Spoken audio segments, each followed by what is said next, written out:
اعوذ باللہ من الشیطان الرجیم، بسم اللہ الرحمن الرحیم۔ میرے بھائیوں، ہم انسان خسارے میں ہیں۔ کتنی تھوڑی سی زندگی ہے ہم لوگوں کی۔ اس زندگی میں بھی جو ہے وہ ہم صرف بظاہر چیزوں کے پیچھے لگے ہوئے ہیں۔ آئیے دیکھیے اللہ تعالیٰ کیا کہہ رہے ہیں، انسان کب تک خسارے میں رہے گا، ہم سب کب تک خسارے میں رہیں گے۔ اللہ تعالیٰ سورہ عصر میں کہہ رہے ہیں ان الانسان والعصر، زمانے کی قسم کھا رہے ہیں، زمانے کی قسم، ان الانسان لفی خسر، کہ انسان بے شک خسارے میں ہے۔ کب تک؟ الا الذین آمنوا وعملوا الصالحات، جب تک وہ ایمان نہیں لے آتا اور اپنی اصلاح نہیں کر لیتا، ابھی بھی خسارے میں ہے۔ کب نکلے گا؟ وتواصوا بالحق وتواصوا بالصبر، جب تک وہ حق کی تلقین نہیں کرے گا اور صبر کی تلقین نہیں کرے گا۔ اب یہاں پہ ایک کوشچن آ جاتا ہے، کیونکہ اللہ کہہ رہے ہیں نا فلا یتدبرون القرآن ام علی قلوب اقفالها، لوگ قرآن میں تدبر کیوں نہیں کرتے؟ کیا ان کی دلوں پہ تالے پڑے ہیں؟ تو اب یہ سوچیں کہ جی حق کہاں سے آئے گا؟ اللہ کہہ رہے ہیں نا جب تک انسان خسارے میں، جب تک حق کی تلقین نہیں کرے گا اور صبر کی تلقین نہیں کرے گا۔ صبر تو سمجھ میں آ گیا، حق کہاں سے آئے گا؟ کون؟ جو ہم نے بچپن سے اسکولوں میں پڑھا، جو والدین سے سنا، جو کتابوں میں پڑھا؟ نہیں۔ دیکھیے اللہ سے ہی ہم پوچھتے ہیں نا۔ ہم نے پچھلے لیکچر میں اللہ نے بتایا نا کہ اللہ بہت قریب ہے اور اس کی ہماری پکار کا جواب دیتا ہے۔ ہم نے پکارا کہ اللہ ہمیں بتا کہ حق کہاں ہے، تو اللہ تعالیٰ 2 آیتوں میں بتا رہے ہیں کہ حق کہاں ہے۔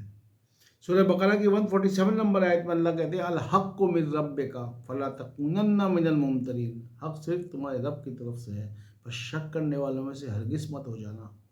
لیکن اللہ کو پتا تھا کہ لوگ اس کو ذرا مشکل سے ہضم کریں گے، اسی لیے اللہ تعالیٰ نے سورہ آل عمران 3 نمبر سورہ اس کی 60 نمبر آیت میں پھر یہی بات ریپیٹ کر رہے ہیں، الحق من ربک فلا تکونن من الممترین، یہ تیرے رب کی طرف سے حق ہے، بس شک کرنے والوں میں سے ہرگز نہ ہو جانا۔ تو اللہ تعالیٰ دوبارہ منع کر رہے ہیں کہ شک کرنے والوں میں سے ہرگز مت ہو جانا۔ اب ہم دیکھتے ہیں کہ اب ہمیں پتہ لگ گیا کہ ہم خسارے میں ہیں جب تک ہم حق کی تلقین نہیں کریں گے۔ اب اللہ نے اپنے رسولوں کو کیا کہا؟ 5 کی سورہ مائدہ کی 67 نمبر آیت میں کتنی بڑی بات اللہ تعالیٰ بتا رہے ہیں، اپنے تمام رسولوں کو ایڈریس کر کے کہہ رہے ہیں کہ پہنچا دے اس کو جو تیرے رب کی طرف سے نازل کیا۔ اگر تو نے ایسا نہیں کیا تو گویا تو نے اللہ کی رسالت کو ہی نہیں پہنچایا۔ تو رسول کی سنت میں، رسول اللہ کی سنت میں ہم نے بھی یہی کرنا ہے۔ اور یہ رمضان کا مہینہ اس مقصد کے لیے بہت زبردست ہے کہ ہم نے لوگوں کو اللہ کا پیغام پہنچانا ہے۔ جبھی تو میں کہتا ہوں نا کہ ان لیکچرز کو زیادہ سے زیادہ شیئر کریں ایک دوسرے کے ساتھ، تاکہ ہم اس خسارے سے نکلیں تو صحیح۔ اللہ کہتے ہیں سورہ مائدہ کی 67 نمبر آیت میں یا ایھا الرسول، اب تمام رسولوں کو ایڈریس کر رہے ہیں اللہ تعالیٰ، یا ایھا الرسول بلغ ما انزل الیک من ربک، اے رسول پہنچا دے اس کو جو تجھ پر تیرے رب کی طرف سے نازل ہوا۔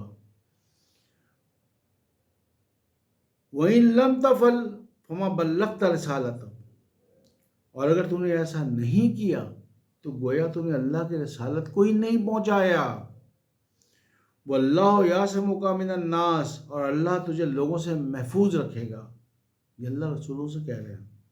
إِنَّ اللَّهَ لَا يَهْدِي الْقَوْمَ الْكَافِرِينَ، بے شک اللہ انکار کرنے والے قوم کی ہدایت نہیں کرتا۔ تو بہنوں بھائیوں، بڑا کلیئرلی اللہ تعالیٰ کہہ رہے ہیں اپنے رسولوں کو کہ پہنچا دے اس کو جو تیرے رب کی طرف سے نازل ہوا۔ تو ہمارا اور آپ کا کیا کام بنتا ہے کہ ہم بھی اللہ کے پیغام کو پہلے خود سمجھیں، عمل کریں، پھر لوگوں تک پہنچائیں، تب ہم جا کے خسارے سے نکلیں گے۔ کسی کو نہیں پتہ کتنے لمحے اس کے زندگی میں رہ گئے ہیں۔ اور دعا یہی ہونی چاہیے کہ اللہ تعالیٰ ہمیں خاتمہ ایمان پہ کرے، اور یہ رمضان کا مہینہ ہمیں میکسیمم عبادت کرنے کی توفیق عطا فرمائے۔ نہیں صرف ٹکرے مارنے کے لیے اللہ نے نہیں ہمیں اس کام کے لیے رکھا ہوا ہے، ہم نے اس کی آیات کو سمجھنا ہے اور لوگوں تک پہنچانا ہے۔ اللہ تعالیٰ ہمیں توفیق دے کہ ہم اس رمضان کو بہترین انداز میں گزار سکے۔ ربنا تقبل منا انک انت السمیع العلیم وتب علینا انک انت التواب الرحیم وما علینا الا البلاغ المبین۔